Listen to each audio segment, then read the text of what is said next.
ভাই এমন কোন ফেসবুক পেজ নেই যাদের এরকম একটা ইস্যু নাই। স্ক্রিনে আপনারা দেখতে পাচ্ছেন, ভালো করে খেয়াল দেখেন, মনিটাইজেশন পলিসি ইস্যু অথবা পার্টনার মনিটাইজেশন পলিসি ইস্যু। এই ইস্যু যদি থাকে তাহলে আপনি ফেসবুক থেকে বা ইনকাম করতে পারবেন। জাস্ট একটা ক্লিকের মাধ্যমে দেখবেন যে আপনাদের সেই ইস্যুটা কিন্তু দেখেন অলরেডি কিন্তু চলে গেছে। আপনারা মাত্র 5 সেকেন্ডে বা এই কাজটা করতে পারবেন।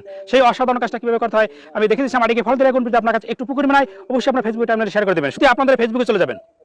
ফেসবুকে যাওয়ার পরে এরপর উপরে দেখতে পাচ্ছেন থ্রি লাইন, এখানে একবার ট্যাপ দিবেন। এরপর এখানে দেখতে পাচ্ছেন প্রফেশনাল ড্যাশবোর্ড, জাস্ট এখানে একবার ক্লিক করবেন। ক্লিক করার পর একটু নিচে দিকে যাবেন, দেখতে পাচ্ছেন এখানে লেখা দেখেন পেজ রিকমেন্ডেশন, জাস্ট এখানে আবার ক্লিক করে দিবেন। ক্লিক করে এখানে দেখতে পাচ্ছেন পেজ স্ট্যাটাস লেখা, ভালো করে খেয়াল, জাস্ট এখানে আবার ট্যাপ দিবেন। ট্যাপ দেওয়ার পর দেখেন এখানে কিন্তু দেখেন কোনো ধরনের ইস্যু বাই নাই। তারপর নিচে দেখতে পাচ্ছেন রেস্ট্রিক্টেড মনিটাইজেশন, জাস্ট এটার উপরে আমি ক্লিক করি। ক্লিক করার পর দেখতে পাচ্ছেন এখানে ভালো করে খেয়াল করে দেখতে পাচ্ছেন দেখেন মনিটাইজেশন ইস্যু। এই মনিটাইজেশন ইস্যু যদি আপনার ফেসবুক পেজে বাই থাকে তাহলে আপনি কখনো কোনোদিন ইনকাম করতে পারবেন। জাস্ট আমি 5 সেকেন্ড আপনাদের সময় দেবো। 5 সেকেন্ড আপনি কিন্তু এই ইস্যুটা রিমুভ করে ফেলতে পারবেন। চলুন, এই কাজটি করার জন্য আপনাকে শুরুতে যে কোনো একটা ব্রাউজারে যাবে, সবচেয়ে বেস্ট